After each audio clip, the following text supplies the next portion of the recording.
guys, welcome to my YouTube channel. This is Teacher Marj Maguad. Nandito ako para ituro sa inyo kung paano mag-edit ng ISM or paano mag-edit ng dotted numbers katulad ng ina-upload ko sa aking page. Ginagamit ko is PowerPoint lamang. Hindi na po ako gumagamit ng iba pang editing application since ang PowerPoint is manageable lang siya. So, napaka-manageable po ng PowerPoint. So, first na gagawin nyo po muna is mag-download po kayo ng dotted na font.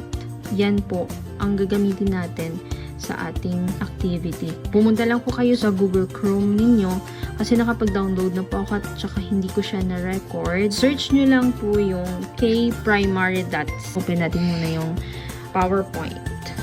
Ayan. So, tatanggalin nyo muna itong mga box. Ang una-una kong ginawa nung mag-start pa lang akong mag-type ng in-upload ko sa aking page. Una-unang gawin is mag-i-insert tayo ng lines. Blue, red, blue. So, dito tayo pumunta sa shapes. Piliin nyo lang po ito. Yan. Itong line na ito. Tapos, mag-create ka ng line dyan na papunta sa dulo. Tingnan mo lang kung pantay ba siya. So, mukhang hindi siya masyadong pantay. Gagawin mo is, ayan, move mo lang siya ng konti. So, ayan, naka-blue na siya. Kung anong gusto mong size, pwede naman tayong mamili dito. Para kita, pwedeng gamitin yung 1 point lang. Ayan, naka-color blue na siya.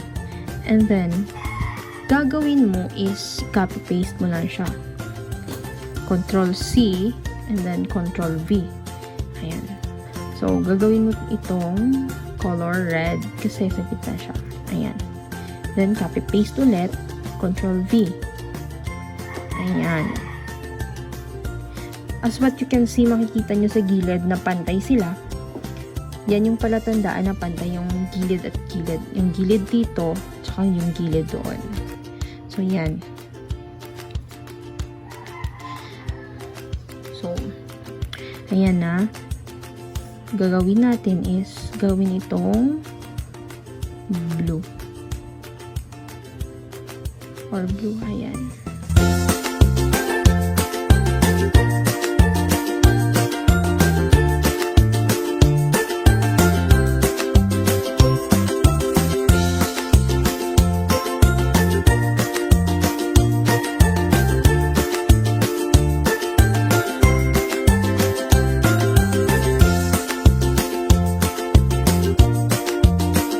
Kita nyo naman na pantay.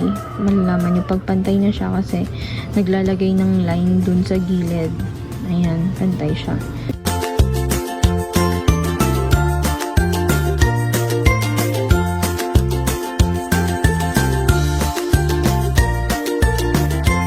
So, insert tayo ng word art. So, example, isusulat mo is number 3.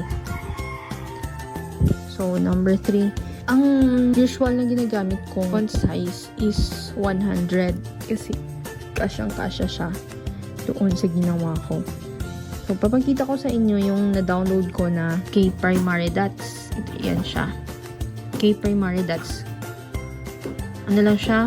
Manipis at saka magkalapit yung mga dots niya. So, ang pinili ko is yung dotness. So, dinownload ko rin po ito doon sa Google Chrome. Hanapin mo lang siya sa Google. Ang hinanap ko muna is K-primary dots. Hinanap ko muna ito. Yung K. Type mo lang K-primary dots. Basta lalabas lang siya sa Google. So, nilagay ko is dotness. Magkasama ito sila. Ayan. Nakagawa na. Ayan na. Pag nakita mong lumalagpas yung line, pwede naman siya i-adjust. So, ginawa kong 3 tabs.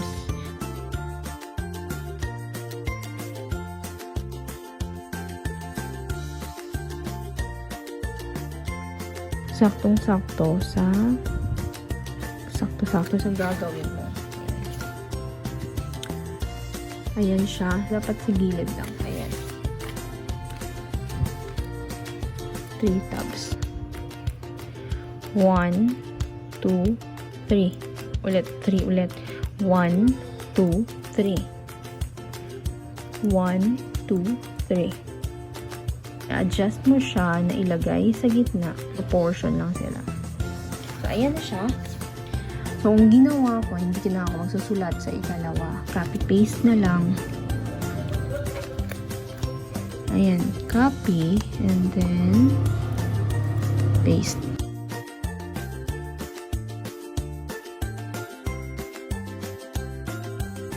Kita nyo naman na medyo siya, lagpas. So, gagawin natin is ilalagay ito medyo sa taas. Ayan. And then, mali. And then, ilalapag na naman dyan. Ayan. Control Z ulit. And then, lapag. Ulit. Control C, Control V. Lapag. Ayan. So, tapos na siya.